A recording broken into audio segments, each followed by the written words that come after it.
Corfu, a Greek island located in the Ionian Sea, is known for its emerald crystal clear blue water. It isn't really a big island, however, we soon discovered that it's very diverse.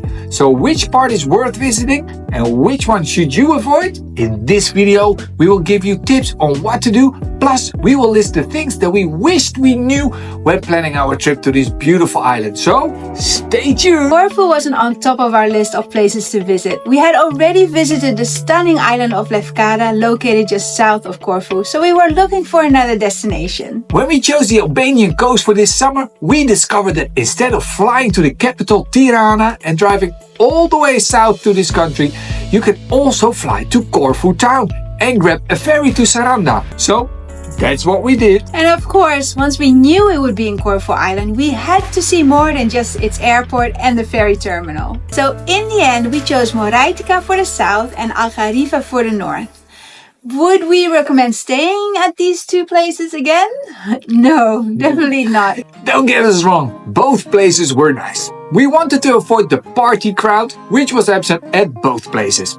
And we wanted a location within an hour's drive to the highlights. Both villages ticked the boxes. However, the beaches weren't all that special, plus the villages were not as charming as the many places we saw located along the bay, such as at Aflaki Beach in the east or Palaiokastritsa in the west. So basically our first tip when planning your Corfu holiday is to leave the bigger towns along the main roads behind and choose the little bays to stay at. We chose Moraitica because we wanted to explore the beaches in the south. We visited Halikounas Beach, known for its nearby lake and long stretch sandy beach.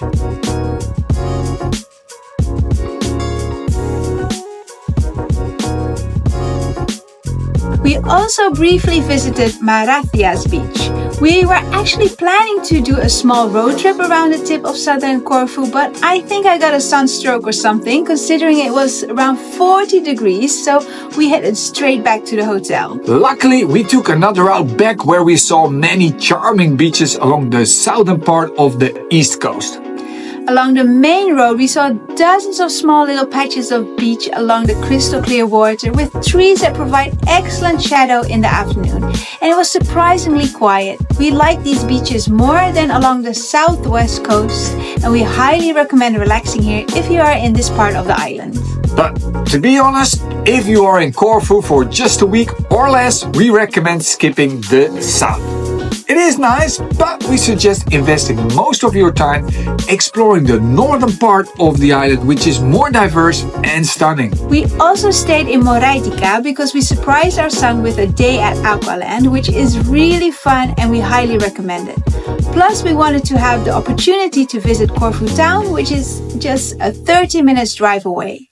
But somehow, every time we planned a visit to Corfu town, known for its rich history and French, Italian and British influences, something came up.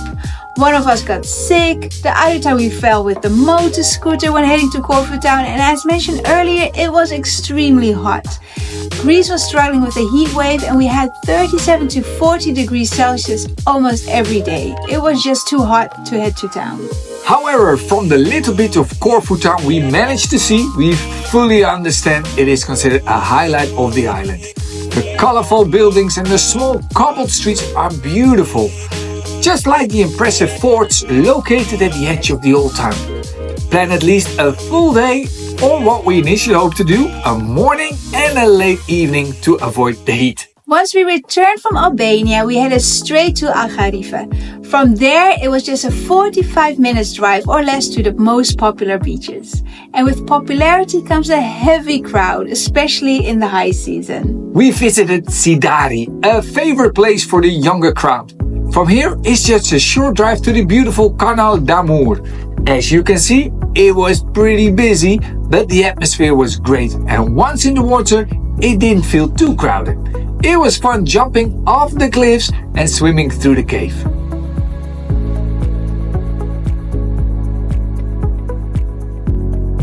Afterwards, we drove a bit further to a beach known for its stunning view and amazing sunset. Cape Drastis. It is another 20 minutes hike to the beach from the little parking area. The views during the hike are beautiful. The beach itself was not as what we expected, perhaps because it was just too crowded. As you can see, there are boats leaving from this beach and will take you to the amazing cliffs for €30 per person an hour. Another beach called Logos Beach is located just a couple of minutes drive towards the west and is also known as the place to be for those amazing sunsets. Other must-see beaches in the west are Porto Timoni, Agios Spiridon Beach, the beaches at Palaiokastritsa, such as Spiros Beach and Agia Triada, and Liapades Beach, and of course Rovinia Beach.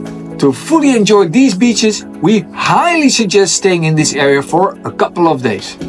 Since we just had 4 days to enjoy the northern part of Corfu, we wanted to avoid sitting on overcrowded beaches, so we decided to skip driving to them. Instead, we rented a boat and explored their waterfronts. The great thing about Corfu is that at certain places you can rent a small boat without a boat license. We rented a boat at Liapades Beach from 9 to 4 in the afternoon. We highly recommend doing this because seeing the beaches from the water is a totally different experience. Plus, the water is just incredible. We had a lot of fun swimming in the amazing water and exploring those different beaches, especially since we saw that the beaches that are accessible by road were packed, so we just could skip them. Again, in the low season, we highly recommend staying in this area and driving to the various beaches. In the high season, renting a boat is a good way to avoid the craziness of summer holiday goers. Last but not least, we were able to explore the northeast coast of Corfu as well. And we were pleasantly surprised since the main focus is often on the northwest coast of Corfu. We really like Cassiope and the nearby little beaches. You know, these are beaches like Psyche Beach, Avalaki Beach, and Agios Stefanos. You could tell that this area attracts an older crowd. There were a lot of private villas and resorts. Towards the day, these beaches got more crowded too, but if you walked to the very end, there is enough space, especially at Stefanos Beach, where we spent the whole afternoon exploring the rocks along the coast, leading us to a little beach inaccessible by car or motor scooter. We did as much as we could in the little time we had in Corfu. Unfortunately, we were not able to see what is known as one of the most beautiful beaches in Corfu, Porto Timoni, which is only reached by hiking down the trail. We read that in high season people have to stand in line even and wait for others to leave to get a spot on this beach. And after visiting many crowded, busy beaches already, we decided to skip it. So what are the tips based on our travels to Corfu? As you might have figured out, our number one tip for traveling to Corfu is avoiding the high season. Of course, this is easier said than done. We are stuck to school holidays, so we just have to get used to the crowd. Yeah.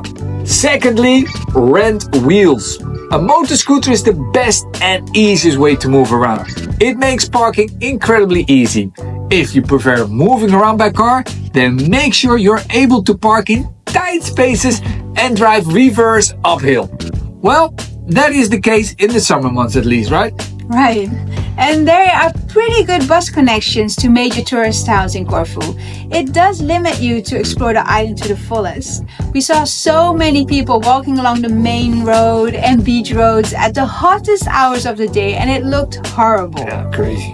If you really want to travel by bus and don't want to drive too much yourself, we highly suggest taking the bus to whichever destination you want to go to, and from there rent a motor scooter to explore the area there. Everywhere on the island you can rent motor scooters. Make sure you rent a 125cc motor scooter. Some rental companies in Corfu only allow you to rent a 50cc if you have a regular driving license. If you're sticking to the village and are not planning to go on the major roads, then a 50cc is okay. But search further if you want to drive longer distances and make sure you have at least a 125cc engine because of the mountains. Our third tip, which we mentioned earlier, is don't stick to one place. Corfu might not be the biggest island, but driving through the mountains and sometimes taking the wrong turn will make travel time much longer. Additionally, when staying at different villages, you will experience how different they are from each other. After visiting Corfu, we highly suggest the following road trip. Pick up your motor scooter upon arrival at the airport and head to Corfu town. On day 2, explore Corfu town itself. Day 3, drive along the east coast and stop at the beaches such as Avlaki Beach or Agio Stefanos Beach, and end the day nearby Cassiope. Day 4, stay nearby Sidari to explore the Canal d'Amour, Cape Drastis and Logos Beach. Day 5, wake up early and visit Porto Timone Beach before it gets really busy, and then head to your accommodation at or near Palaiokastritsa. Plan to stay here 3 nights. This gives you enough time to explore the beaches at a slow pace. We highly recommend renting a boat here. It was one of the best things we did in Corfu. If you're in Corfu longer than a week, then definitely spend a day at Aqualand. It is worth it. Plus, explore the little bays at the southeast part of the island. We suggest staying just outside Meganisi, where we saw accommodation right at the waterfront.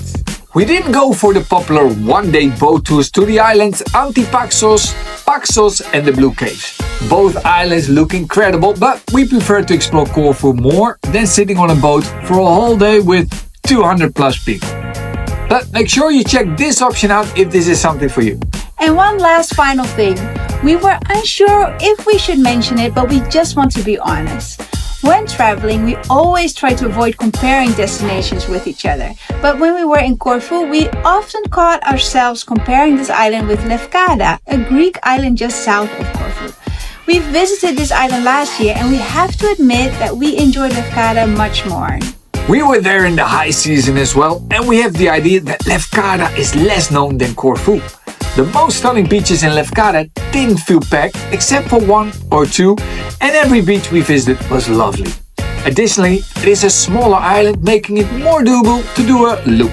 So, if you are still deciding which Ionian Greek island to go to in the high season, then you might want to watch our Lefkada video. For now, we hope you enjoyed this video and that it will help you plan your trip to this lovely island. For questions or comments, please let us know in the comment section below. And if you like this video, don't forget to click on the like button and to subscribe if you would like to see more of our videos. Thank you very much for watching. Until next time, bye! Bye-bye!